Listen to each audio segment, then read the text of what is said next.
قوزي بالبرغل والشعرية بدل التمن. الطعم تحفة. تعالوا نشوف الطريقة.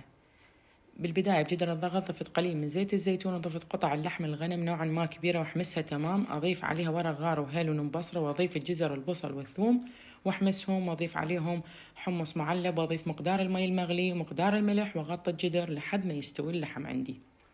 استخدمت برغل خشن للطبخ أغسله وأنقع 10 دقائق تقريبا. اللحم استوى وذاب عندي.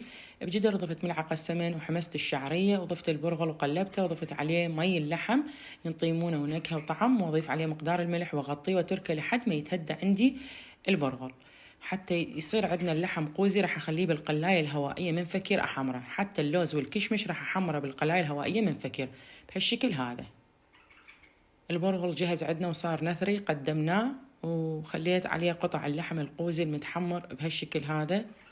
وراح أخلي التشريب أقدمه وأخلي تلويزة حلوة على الوجه ونقدمه.